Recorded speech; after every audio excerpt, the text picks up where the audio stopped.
dividimos las dos palabras psico y patología, hablamos psico del estado mental y patología, ¿no?, de lo que es anormal, lo que es patológico, lo que no es normal, ¿sí?, en el estado mental o en el estado psíquico. A eso se refiere psicopatología. Ahora, podemos definir en otras, con otras definiciones.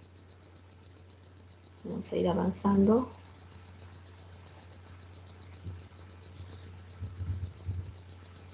Ya nos dice que es una disciplina científica cuyo objeto de estudio es la conducta anormal o desviada y que presta atención de un interés a la naturaleza u orígenes de los comportamientos patológicos. También la psicopatología nos hace referencia específica al estudio de los signos, síntomas que se pueden encontrar en un trastorno mental.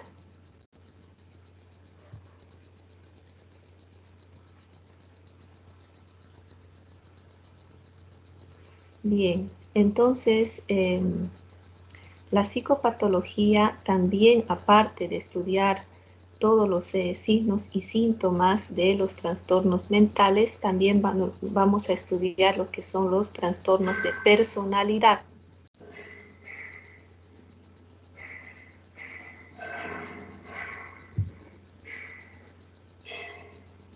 No me deja avanzar.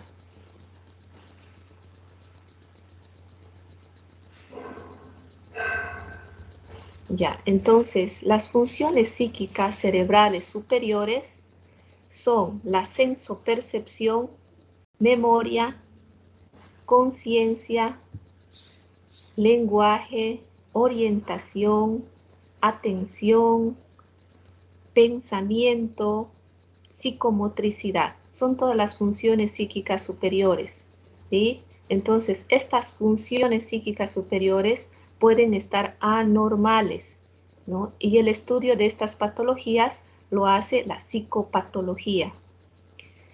También les decía que aparte de estas patologías de las funciones psíquicas, vamos a estudiar lo que son los trastornos de personalidad. Cada uno de nosotros, en general todas las personas, tenemos rasgos de personalidad. Algunos somos desconfiados, algunos somos más aislados, no nos gusta estar mucho con las personas, otros somos más histriónicos, queremos estar con las personas, llamar la atención, otros somos muy obsesivos, perfeccionistas, ¿no? Eso es normal, cada uno de las personas tiene algún rasgo de personalidad, pero cuando es patológico, cuando estos rasgos de personalidad se convierten en un trastorno, es decir, que este rasgo me va a llevar a tener consecuencias en lo académico, en lo personal, en lo laboral, en mi familia, me van a traer mucho problema y eso ya se convierte en un trastorno, ¿ya? Después, al final de todo lo que vamos a estudiar, psicopatología, también vamos a estudiar los trastornos de personalidad, que es un tema muy bonito. Cuando hablamos de normalidad, ¿qué es normalidad? ¿No? Entonces, hay varias teorías que nos dicen qué es normalidad según tal, según cual, ¿no? Entonces, ¿qué será normalidad? Según el criterio estadístico. El criterio estadístico nos da consideraciones como puede ser poco frecuente, por defecto, por exceso. Por ejemplo, el CI, el coeficiente intelectual normal de una persona, ¿cuánto es? ¿Alguien sabe? 80. 80. ¿Será? ¿Quién dice otro dato? 20. ¿Cuánto? 20. 20. Ya.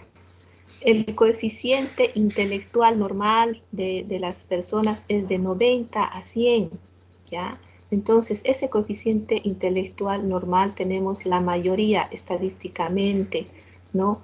Pero si un paciente o una persona tiene menos de 80, puede ser un retraso mental. Y si es más de 100, puede ser un superdotado, ¿sí? Entonces, la estadística, según el criterio estadístico, nos dice que los que tienen abajo de CI de 80, ¿sí? Pueden ser anormales. Y arriba de 100, también, ¿no? Es un criterio estadístico, según la estadística nos dice eso. Ya es un criterio estadístico de la normalidad y anormalidad. El criterio sociológico. El criterio sociológico nos dice los modos de comportamiento esperables, habituales y considerados correctos en un grupo social al que pertenece. Normalidad adaptativa, ¿no? Muchas sociedades tienen sus culturas, sus costumbres, lo que hacen. Si, digamos, nosotros vamos a una comunidad indígena, por ejemplo, ¿no? Una comunidad indígena que están acostumbrados a hacer rituales, ¿sí? Para ellos es normal eso, para nosotros no es normal, ¿sí? Entonces, el criterio sociológico nos dice que cada grupo social, ya sea en diferentes países, comunidades, en el ámbito de grupos sociales, tienen sus propias normas, reglas, ese es el criterio sociológico. Entonces, si nosotros entraríamos a una comunidad o un grupo donde lo normal es hacer rituales por las noches, entonces nosotros seríamos anormales porque no lo hacemos, ¿sí? En esa comunidad. Eso nos dice el criterio sociológico. Ahora, si esta persona de esa comunidad indígena viene a nuestra sociedad y él hace rituales, digamos, por las noches, para nosotros no sería normal, ¿sí? Para nuestra sociedad. Entonces, eso nos dice el criterio sociológico. El criterio subjetivo personal. El criterio subjetivo personal nos dice que el propio individuo es el que valora el estado de salud físico y mental como anormal o normal o anormal, y lo expresa mediante manifestaciones verbales y comportamentales. Entonces, yo mismo puedo describir si mi estado de salud mental es normal o es anormal, y si mi estado de salud físico es normal o es anormal. Ese es el criterio subjetivo personal. Y esto es el criterio biológico. Nos dice que el criterio biológico va a catalogar a una persona normal o anormal si tiene alguna enfermedad o hay alguna alteración en el funcionamiento de la estructura normal del organismo. Por ejemplo, un paciente diabético no es normal según el criterio biológico, no es normal, ¿no es cierto? O un paciente que tiene hipertensión arterial o que tiene cáncer no es normal según el criterio biológico. Entonces hay varios criterios que nos dicen qué es normal, qué es anormal.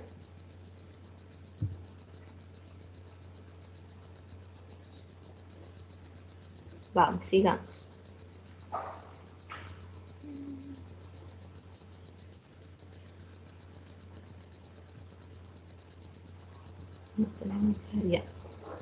Ahora, hay modelos en la psicopatología, modelos de estudios en psicopatología. La mayoría son psicológicos, sociológicos, en los cuales se basa generalmente el estudio con los psicólogos y psiquiatras. Pero lo que más nos interesa ahora como médicos, y ustedes también tienen que saber como médicos generales, es el modelo biológico, ¿ya?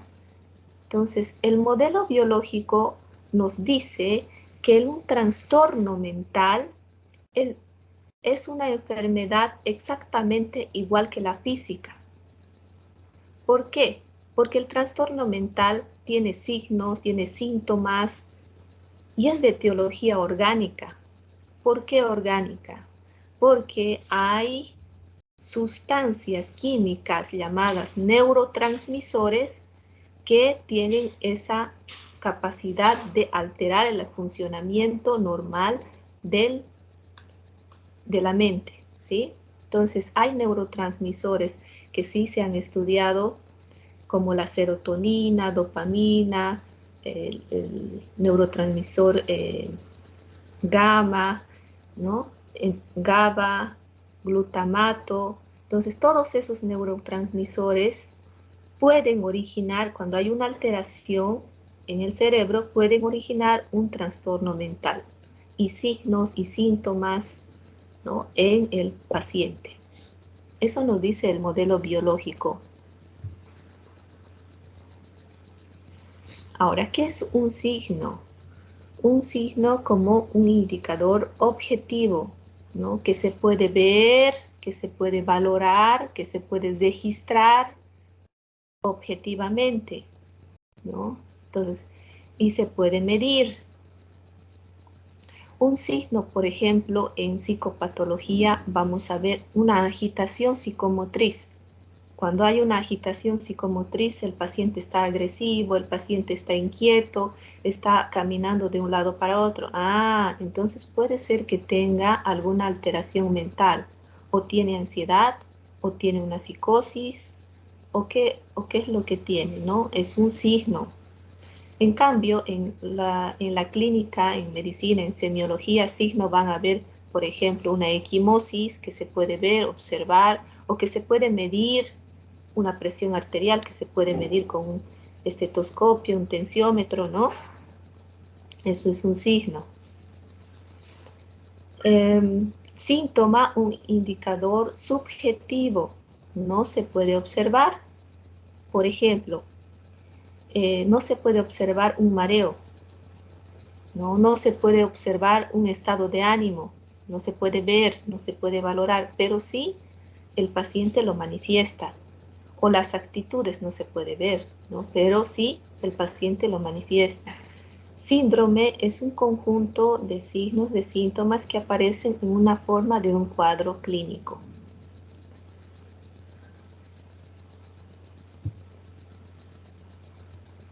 Bien. Clasificaciones psicopatológicas internacionales. Todos los trastornos mentales se clasifican según el DSM y según el CIE. ¿Qué es el DSM? El DSM es un manual diagnóstico y estadístico de trastornos mentales. Es una clasificación americana, ¿ya? En cambio, el CIE es la clasificación estadística internacional de enfermedades, problemas de salud, que es europea, ¿no? Estas dos entidades pueden clasificar los trastornos mentales según los signos y síntomas psicopatológicos.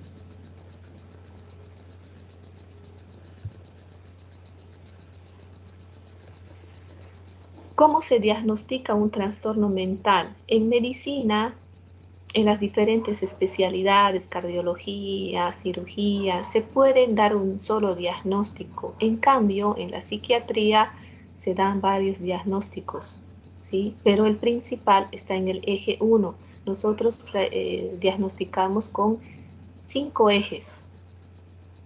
En el eje 1, el trastorno clínico. Puede ser un trastorno de ansiedad, puede ser una esquizofrenia, todos los trastornos mentales, ¿sí? En el eje 2, trastornos de personalidad o retraso mental. Si mi paciente, aparte del trastorno mental, tiene un trastorno de personalidad, necesito poner en el eje 2. O si tiene algún rasgo de personalidad, pongo en el eje 2. O si tiene retraso mental, pongo en el eje 2.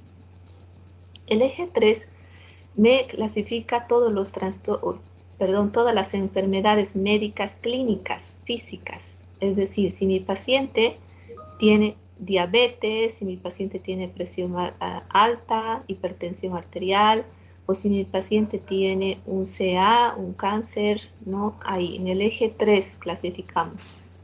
En el eje 4 diagnosticamos el ámbito familiar laboral, ¿ya? Cómo está el paciente con ese ambiente, ¿no?, psicosocial, ambiental.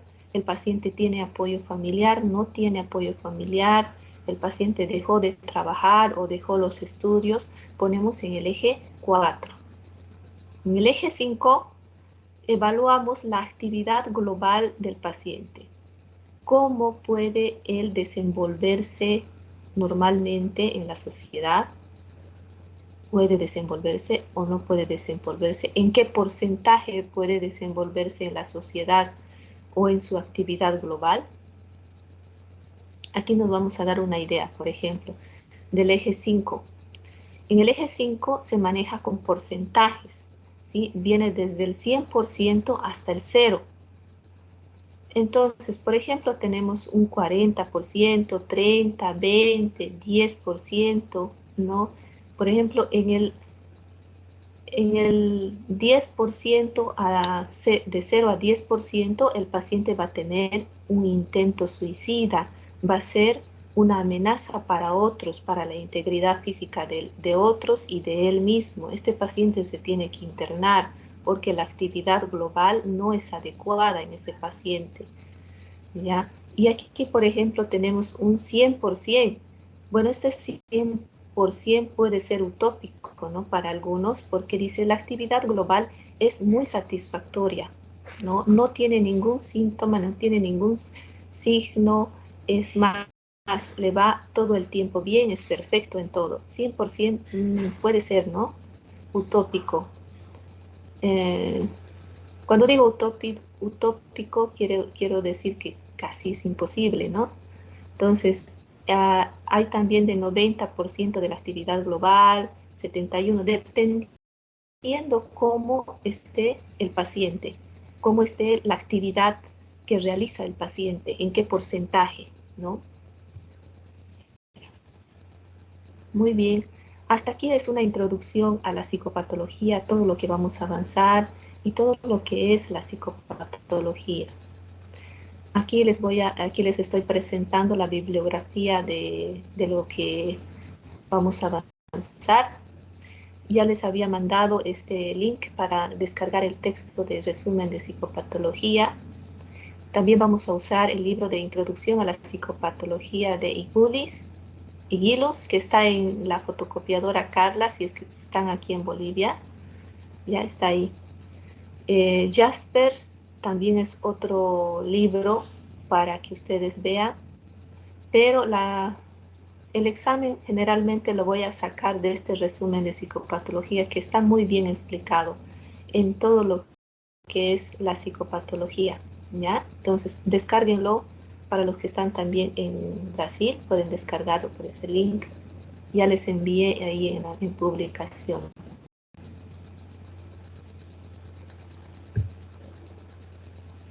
¿Tienen preguntas, dudas hasta aquí? No, doctor. Ya. Respecto a las prácticas, lo vamos a hacer, como les dije, de aquí a unas 2 clases más. Todavía no nos dieron fecha para iniciar las prácticas. ¿Ya? Vamos a dejar de grabar. ¿Será en el hospital donde está trabajando, doctora? Sí, ahí va a ser las prácticas, en el hospital psiquiátrico. Vamos a entrevistar a los pacientes. ¿Ya? Vamos a entrevistar Muy a bien, los doctora. pacientes. Doctora, ¿el psiquiátrico es por el quinto anillo? Sí, es por el quinto anillo, Avenida Tawich.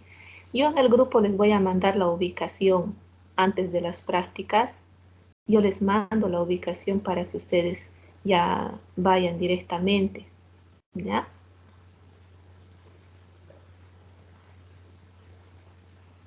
Y doctora, ¿cuál vestimenta tiene que ir? ¿Tiene que ir de mandil, de pijama o puede ser ropa blanca? ¿Cómo va a ser?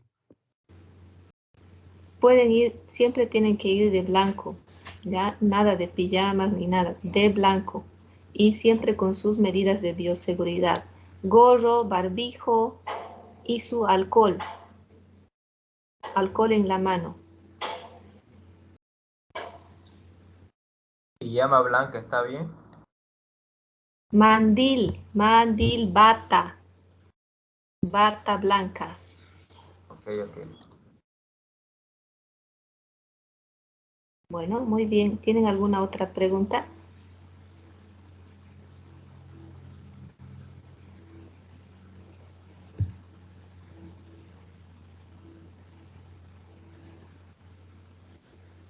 ¿Ninguna? Bueno, nos vemos la siguiente clase. El siguiente viernes es feriado, ¿no? Porque es el 6 de agosto. Y vamos a pasar la subsiguiente clase. Es decir, de este viernes